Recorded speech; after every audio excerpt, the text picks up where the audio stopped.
우리는 2주 전에 브니엘 하나님의 얼굴을 보다 야곱의 삶 가운데 있었던 야폼 나루터의 사건을 저희들이 살펴봤습니다.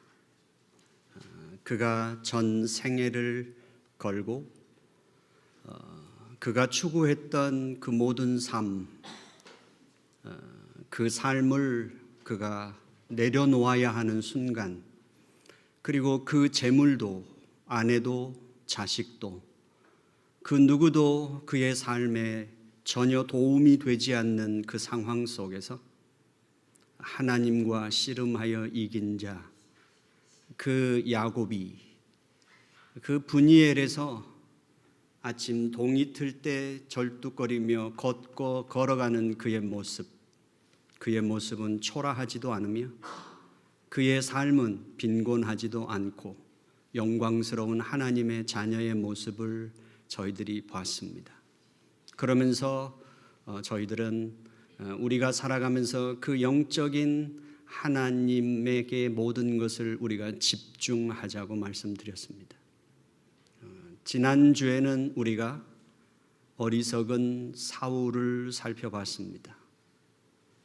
하나님께 집중하지 못하고 삶의 정황 속에서 그 삶의 순간순간 삶의 토대와 그 원리가 분명치 않고 자기 중심적인 결정을 내리며 살았던 사울과, 그러나 언제나 삶의 순간순간마다 하나님의 뜻에 집중하고 살았던 사무엘의 삶을 비교하면서 저희들이 매 순간순간마다 그 상황의 절박함과 당위성에서 우리 인간적인 나 자신의 결정이 아니라 하나님의 뜻을 묻는 그 삶 앞에서 어느샌가 우리는 하나님의 자녀로서의 삶의 그 토대와 하나님의 신실하심을 발견하게 될 거라는 사실을 지난주에 함께 나누었습니다. 오늘은 엘리야에 관한 이야기를 저희들이 함께 나누고 싶습니다. 오늘 열왕기상 17장에는 엘리야에 관한 세 가지의 이야기가 등장합니다. 1절부터 7절 말씀에는 16장에서 아합 왕이 등장하고 그 아합 왕이 영적으로 얼만큼 하나님의 그 신앙에서 벗어나서 철저하게 그 신앙과 반대되는 대척의 관계로 그가 세워지는 왕인가 하는 것을 16장 후반부에 나옵니다. 그러면서 그 아합 왕과 이제 대립 관계 속에서 엘리야가 등장하게 되죠. 이제 하나님께서 1절부터 7절까지 말씀해서 엘리야에게 아합 왕에게 가서 너를 보이라 이렇게 말씀하십니다. 그 보이라는 것은 가서 만나라는 말이 아니라 선언하라는 것이었습니다. 하나님의 그 말씀을 선언하는 것이었습니다. 3년 반 동안 비가 오지 않고 가뭄에 처할 것이다.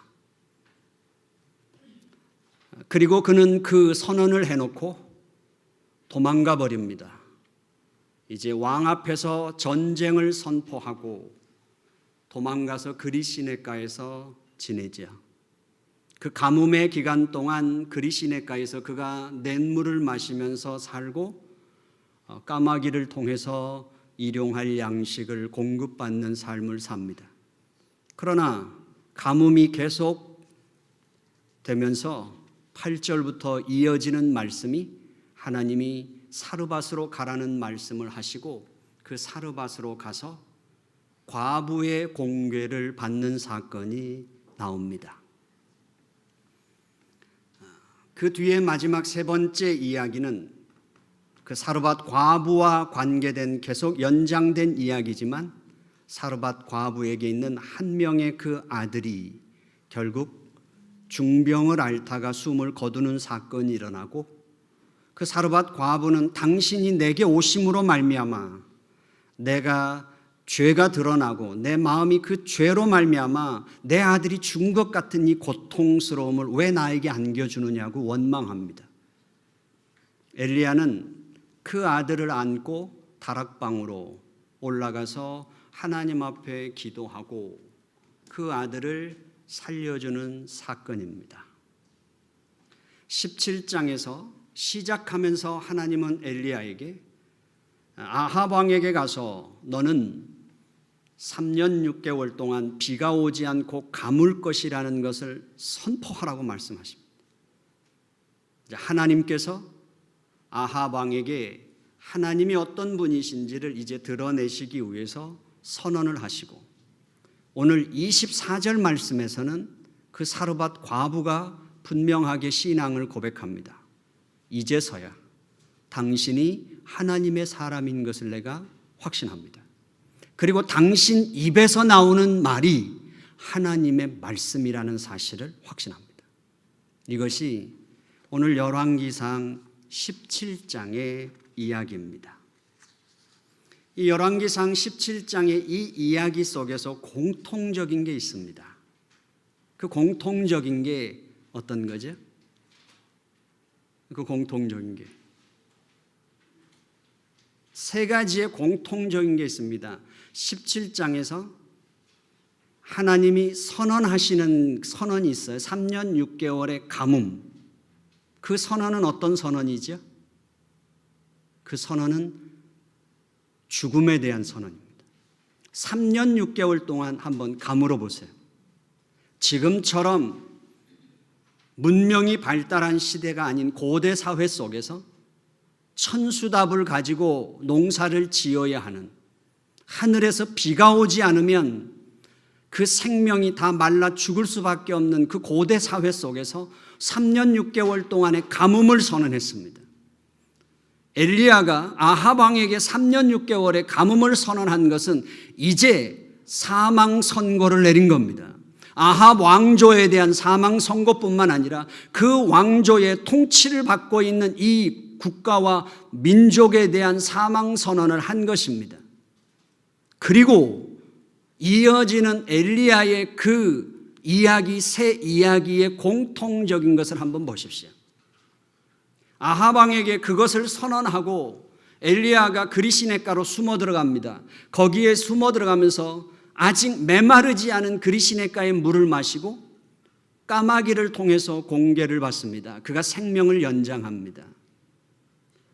그 사건이 어떤 것인가 하면 결국은 그 누구도 엘리야에게 생명을 부지할 수 없는 그 도망자 엘리야에게 현상금이 붙은 엘리야가 살 수 있는 방법, 하나님이 그리시네가에서 까마귀를 통해서 누구를 살리십니까? 엘리야를 살리십니다. 사렙다 과부에게 가라고 합니다. 사렙다라고 이제 보내십니다. 이제 그 과부가 자기에게 남아있는 기름 한 움큼, 기름 한 방울, 밀가루 한 움큼을 가지고 이제 그 외동 아들에게 마지막 빵을 구워주고 이제는 죽어야 되겠다고 체념한 그 인생을, 그래서 나뭇가지를 줍는 그 사렙다 과부를 가서 만나죠. 만나서 엘리야가 말합니다. 나에게 물 한 컵만 줄 수 있냐? 물 한 대접, 물 한 모금. 그가 긴 여행 속에서 사렙다 과부에게 그렇게 말합니다. 물 한 모금만 줄 수 있냐? 그 사렙다 과부가 물을 뜨러 가는데 그 등에다 대고 엘리야가 말합니다. 올 때 가능하면 떡 한 조각 줄 수 있느냐? 그때 이 사렙다 과부가 말합니다. 나에게는 떡이 없습니다. 지금 남아있는 거라고는 구워진 떡도 없고 밀가루 한 움큼과 기름 한 방울밖에 없습니다. 그때 엘리야가 그것을 통해서 빵을 구워서 달라고 요구합니다. 우리는 에스더서를 통해서도 잘 알지만 이스라엘 백성들 중에 과부가 되면 그 집안 중에 한 남자가 그 과부가 된 여자를 책임지게 돼 있습니다. 그것이 이스라엘에 있는 제도였어요. 왜냐하면 죽은 남자가 소유하고 있던 재산을 그 가문에 흡수하기 위한 제도였어요. 하지만 그 재산을 가문이 흡수하면서 남아있는 과부의 생계를 책임져 주었어요. 근데 여기에서도 소외되는 사람이 있었는데 누구냐면 아들이 있는 사람은 여기에 해당이 안 되는 겁니다. 그러니까 아들이 있는 과부는 집안에서의 돌봄도 받을 수 없는 거예요. 누군가의 도움이 아니고는 그 아들과 살아갈 수 없는 완전 소외 계층의 여자 사렙다 과부가 등장하는 것입니다. 이제 엘리야를 통해서 이 사렙다의 과부가 엘리야를 마지막 그 밀가루 한 움큼과 기름 한 방울을 통해서 빵을 구워 공개하고 거기서 엘리야를 살리고 또한 그 사렙다 과부와 그 아들이 사는 역사가 일어나는 이야기가 두 번째입니다. 세 번째 이야기는 이 아들이 건강하여 가문을 책임진 엄마를 봉양할 수 있는 그런 아들이 아니라 병을 앓고 있는 병약한 아들이었다는 거죠. 그런데 이 병약한 아들이 엘리야가 머무는 기간 동안 그 사이에 일어난 일이 아들이 숨을 멈춘 겁니다. 이 과부가 엘리야에게 원망을 하죠. 당신이 와서 왜 내 죄가 생각나게 하고 드러나게 하셔서 내 아들이 죽게 합니까? 이스라엘 백성들에게 갖고 있었던 그 신앙관 중에 하나가 뭐냐면 죄 때문이라는 거죠. 내게 오는 고난을 죄로 해석하는 겁니다. 이게 욥기서에서도 욥의 친구들이 끊임없이 욥에게 집요하게 질문했던 이유입니다. 하나님이 너를 이렇게 이유 없이 아들들을 거두어 가지 않으셨을 것이다.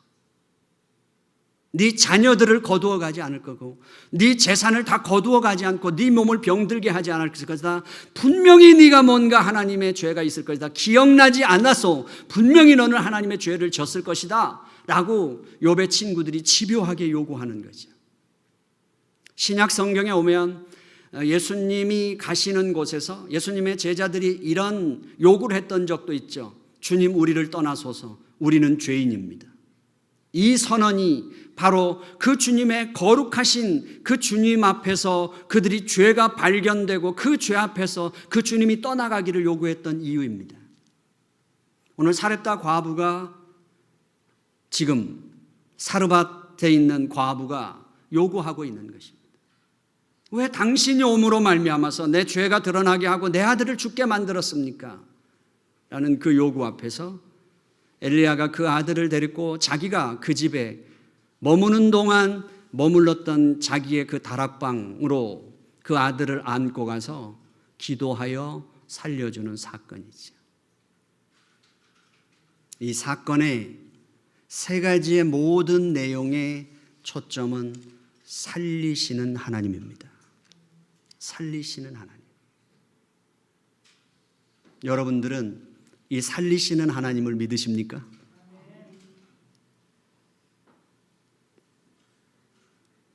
절대 쉽게 대답할 수 있는 게 아닙니다. 살리시는 하나님을 믿는 것이 참 어렵습니다. 이 내용을 파악하는 것도 어렵지만 살리시는 하나님을 믿는 건 훨씬 어려운 문제입니다. 내가 머리로 받아들이는 것과 달리 그 살리시는 하나님을 믿는 것, 거기에 그 살리시는 하나님을 믿고 내가 따라가는 삶을 살아가는 것은 더더욱 어려운 일입니다.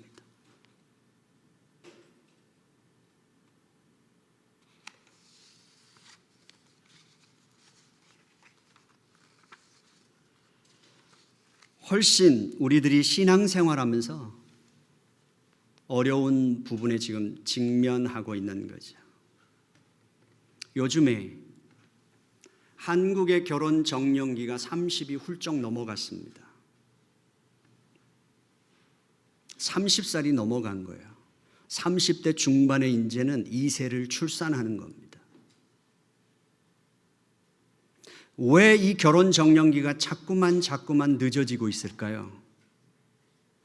왜 이 결혼 적령기가 자꾸만 늦어지고 있느냐면 고등학생들까지의 인생의 목표는 대학이에요. 대학을 졸업하고 나면 그 젊은 사람들이 정상적으로 사랑을 하고 인간으로서 살아가는 정상적인 그 사랑의 감정과 그 사랑을 통한 가정을 이룬과 이런 것들을 전혀 누리지 못하고 살아갑니다. 대학을 졸업하면 또 인생 최대의 목표가 뭐냐면 취업이에요. 그리고 결혼하는데 전제 조건을 다는 기본적인 게 뭐죠? 결혼을 하기 위해서 꼭 필요한 게 집이 있어야 하고 차가 있어야 되는 거예요. 이것을 준비하는데 필요한 시간들을 우리는 그것이 없으면 결혼을 못한다고 생각할 만큼 이미 우리의 머릿속에 이 모든 것을 다 더해버리면 이것을 위해서 스펙을 쌓고 이것을 위해서 성형수술하고 이것을 위해서 우리는 모든 인생에 초점할 때 이것을 다 하나로 딱 뭉치면 돈이잖아요. 돈. 우리 인간이 기본적으로 갖고 살아야 하는 그 사랑과 그리고 우리의 그 행복 추구와 이 모든 것들을 우리는 다 말살시키는 겁니다. 그리고 돈이 우리를 계속 끌고 가는 것입니다. 결혼을 하면 어떨까요? 30대 중반에 결혼을 하면 우리는 정말 사랑을 하고 서로가 서로를 기울이고 마주하고 함께 하면서 행복을 누리는 삶을 살까요? 집, 차, 거기에 하나가 우리에겐 목표가 또 하나 생깁니다. 땅. 집, 차, 땅. 이 세 가지가 우리의 인생의 또한 최대의 목표로 계속 남아있는 겁니다. 이걸 계속 밀고 가는 것입니다.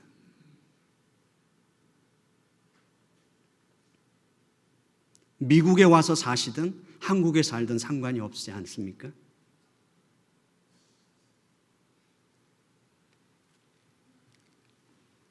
그렇다면 우리는 이 모든 것 속에서 이러한 것들을 또한 확보하기 위해서 우리가 신앙생활을 하는지도 모르겠습니다. 이게 한 인간에게만 해당될까요? 아니면 교회 안에도 이게 해당될까요? 교회의 진정한 우리의 신앙의 이유, 신앙을 하는 그 근본이 우리에게서 정말 하나님을 만나고 나의 절대 가치를 발견하고 내가 삶이 어디서 시작됐는지 그리고 내가 삶을 어떻게 살아야 되는지에 대한 이유들과 그 설명들을 찾아가는 기쁨과 그 삶에 나아가는 행복을 누리는 것보다 우리도 또한 끝없이 뭔가 집, 땅, 차 이 세 가지의 인생의 그 재물에 관한 거기에 매여서 살아가는 것처럼 교회도 그러한 노선을 똑같이 걷고 있는 건 아닐까요? 교회라는 것은 결국 우리 성도들 한 사람 한 사람이 모인 거죠. 결국 어떤 것입니까? 예배라는 것은 어떤 거죠? 예배는 보는 것이 아닙니다. 가장 대표적으로 설명해 보겠습니다. 예배는 보는 게 아니에요. 예배는 삶입니다. 우리 그리스도인이라면 우리가 예배는 곧 우리의 삶이에요. 예배는 곧 관계의 표현입니다. 하나님과 나와의 인간의 관계, 하나님과 온 우주 만물의 관계, 하나님과 세상의 관계, 이 모든 것들에 대한 표현이죠. 우리가 이곳에 와서 함께 예배를 드리는 것, 이렇게 앉아서 예배를 드리고 가는 예배를 보러 오는 곳이 아니라 우리는 예수 그리스도의 이름으로 구속함을 받은 한 가족이 모여 우리가 함께 그것을 나누고 누리는 곳이 예배라는 사실이죠. 예배가 끝나고 밥 먹는 것은 거저 그냥 부수적인 일이 아닙니다. 그래야만 사람들이 교회에 오고 사람들이 교회에 잘 정착해서 필요한 것이 아니라 바로 예배가 삶인 하나님의 자녀들이 믿음 안에서 교제하는 행복의 또 다른 예배인 줄로 믿습니다. 이것을 우리는 누리지 못하고 사는 것입니다. 교회는 가는 곳이 아닙니다. 교회는 가는 곳이 아니라 갔다 오는 곳도 아닙니다. 교회는 우리의 삶의 토대이고 삶의 원리이고 삶의 방식입니다.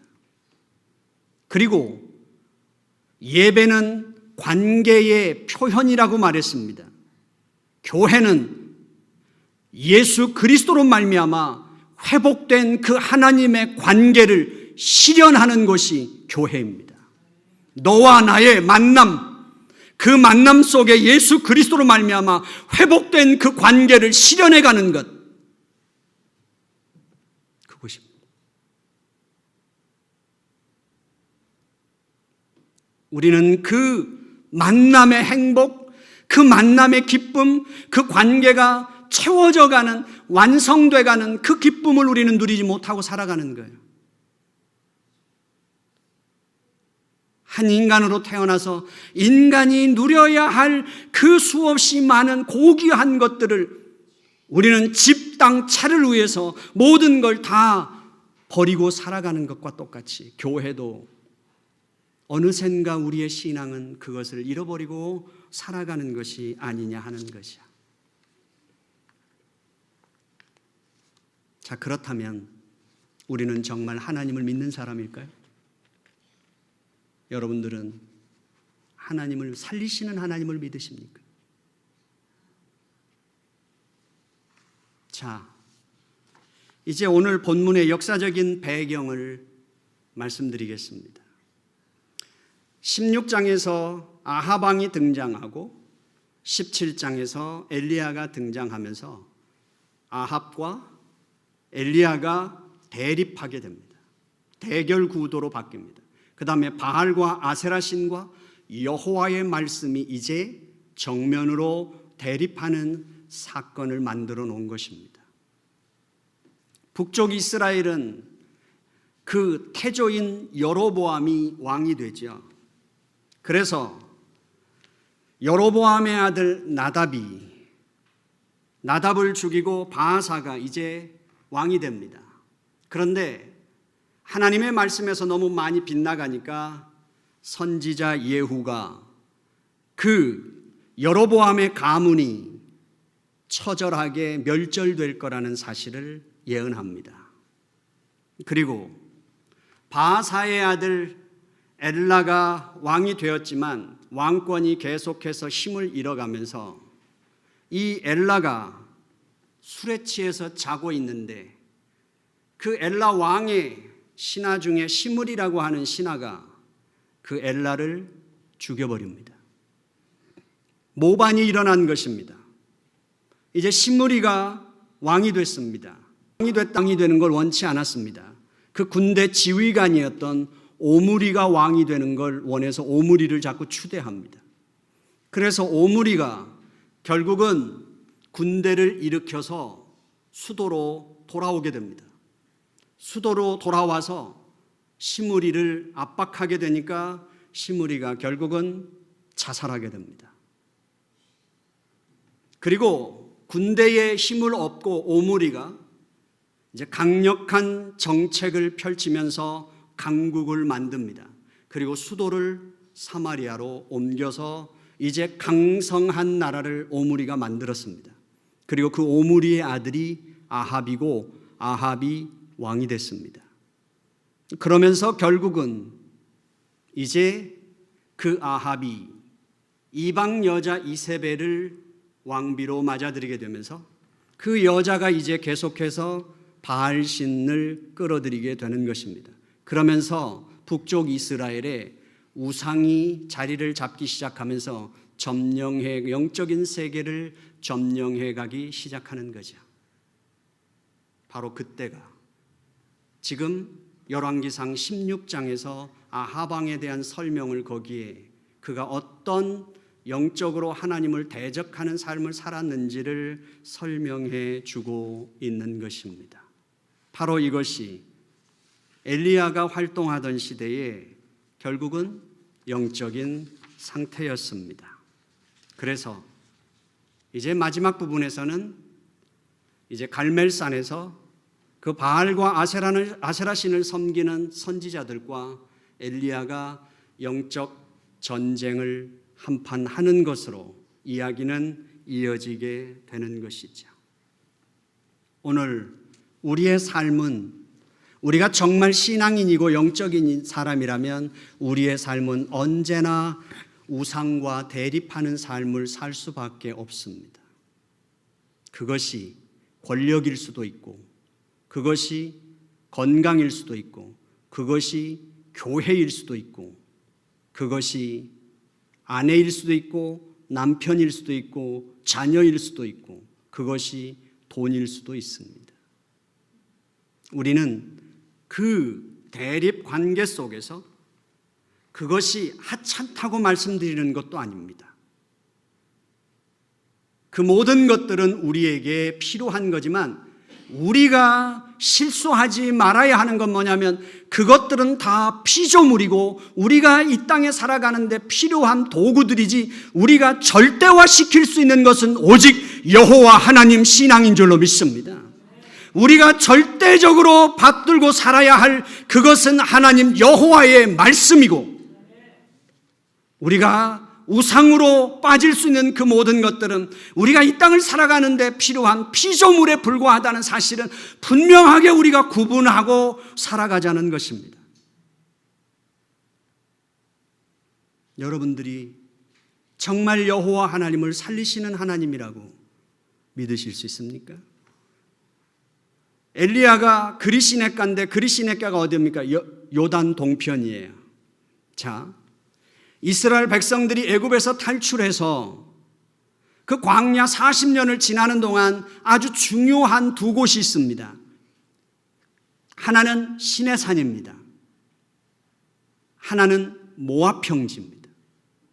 요단 서편은 가나안 땅이고 요단 동편은 모압 땅입니다. 이 요단 동편 모압 땅에서 이스라엘 백성들이 훈련받은 게 뭐죠?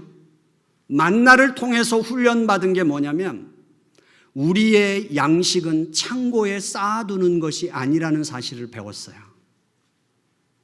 우리가 갖고 있는 재물, 우리가 갖고 있는 양식은 창고에 쌓아두는 것이 아니라 우리의 일용할 양식은 여호와 하나님께로부터 온다는 사실을 배운 곳이 요단 동편이에요.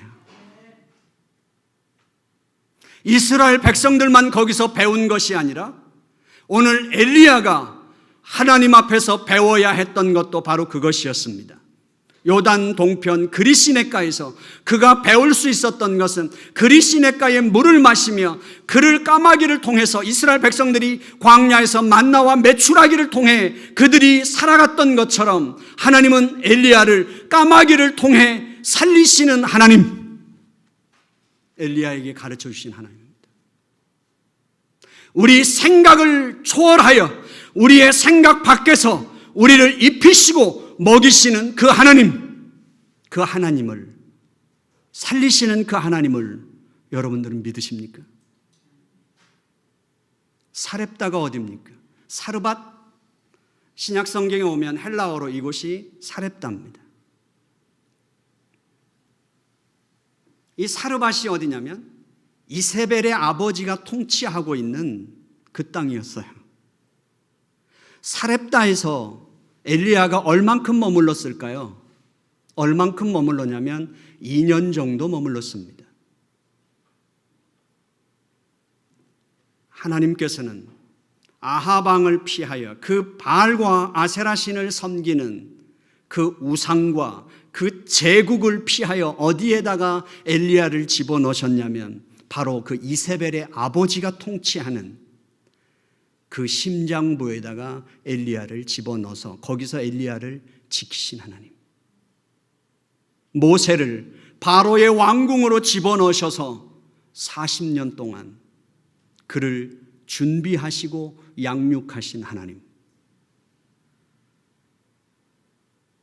우리의 고난은, 우리의 삶 속에서 만나는 우리의 삶의 정황들은 하나님께서 우리의 생각과는 다르게, 우리가 실패라고 생각하고, 우리가 고난이라고 생각하고, 우리가 환난이라고 생각하고, 우리에게 고통이라고 생각하는 그 속에 하나님은 우리의 영혼을 가장 건강하게 지켜내시고 보호하시는 장소로 사용하시고 살리시는 그 하나님을 믿으십니까?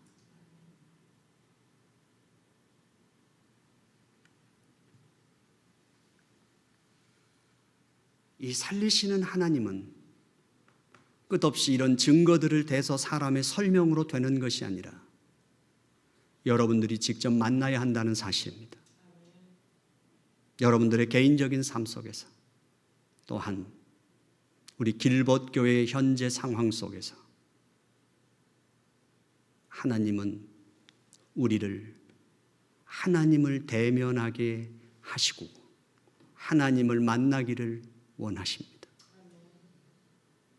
자꾸 사람 보고 가지 마시고, 사람 보고 나의 신앙을 결정하지 마시고, 하나님의 부르심과 감동을 결정하지 않고 하나님에게 집중하십시오.